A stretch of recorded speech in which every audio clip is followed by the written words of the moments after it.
The Beastmaster from Vinegar Syndrome has just been released on 4K UHD. It's a movie that I watched a hell of a lot when I was younger. It's one of those movies that fits into the almost kid-friendly movies, but is extremely traumatizing for someone that age. It has these deep-seated moments of horror which are truly nightmare-inducing. We're thrown into this fantasy world of Dar, the son of a king who's stolen from his mother's womb and is given the task of killing this wicked warlock type bad guy played by Rip Torn, who has all these witches and horrifying things as well. And it's pretty much just him growing up, learning his trade, getting some bad things happen to him and fight back against the bad guys. But it has so much awesomeness in it, I can't help but just instantly recommend this straight away. It was a joy to go back and see.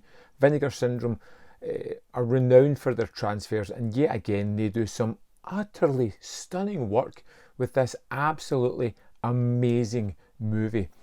Now, the reason that Beastmaster stuck with me so much is because of the wealth of the aspects of the storytelling that are thrown in here. You get the hero's journey as he learns to come good and use his newfound friends to fight the forces of evil. He has these animals that work with him. It's an eagle whose eyes he sees through.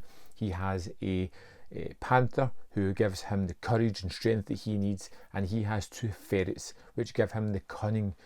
And this creates a group of people who are a perfect team. Across the way, he's going to find a damsel in distress that needs to be saved, played by Tanya Roberts, who looks utterly stunning and has these piercing blue eyes that just hold your attention whenever they're on screen. You get the nightmarish sequences within this movie. A couple of things that really did just haunt my nightmares as a kid and still have stuck with me. And they are the crazed people who have had experimentation done on them within this temple. They're filled with this green ooze that just drives them into a rage. They're giving armour or parts from their body that's going to kill these big metal helmets, and they have the green eyes, and they are chasing people through confined hallways within this temple. It's horrifying, but even scarier and more terrifying was the vampiric creatures that appear in this one. These giant men without mouth who only have eyes and these wings, who capture the humans within their arms and seemingly dissolve them to bones while ingesting all of their protein and goodness. It's a horrifying image. It's a startling image. It's one that stuck with me as just being terrifying. And the fact that these creatures never really dart or move quickly, they're slow, they're just there, and they are ominous, is one of the most horrific things I've ever seen in any kind of family-friendly movie.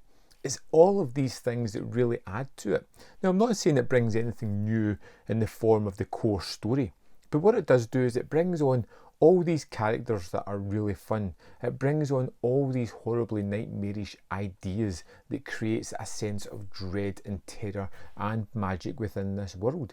One of the most uneasy images you see are the witches, who look like, from the neck down, models, and from the neck up, horrifyingly disfigured creatures that are just yuck-inducing.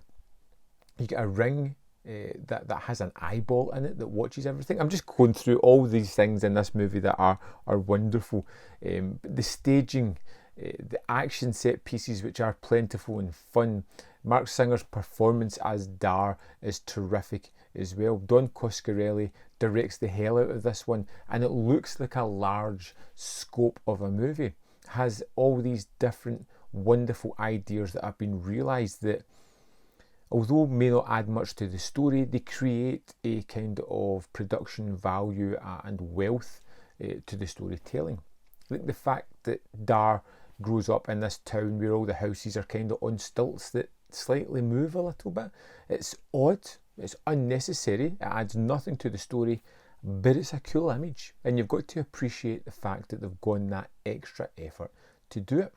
I love his relationship with the creatures that he has as well. And before he goes on his hero's journey, he's a little playful with them, you know, getting the panther to scare a girl after the ferrets have stole her clothes so that he can come in and save the day.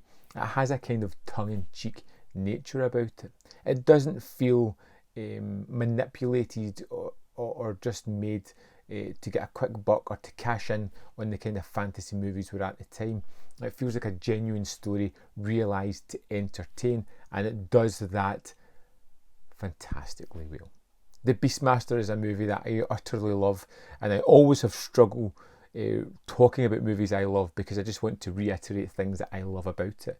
It's hard to critique something that you're so enamoured with, but The Beastmaster is one of those movies that I just never thought I would get on 4K. I never thought it would get the treatment that it has, and I never thought it would look as good as it does.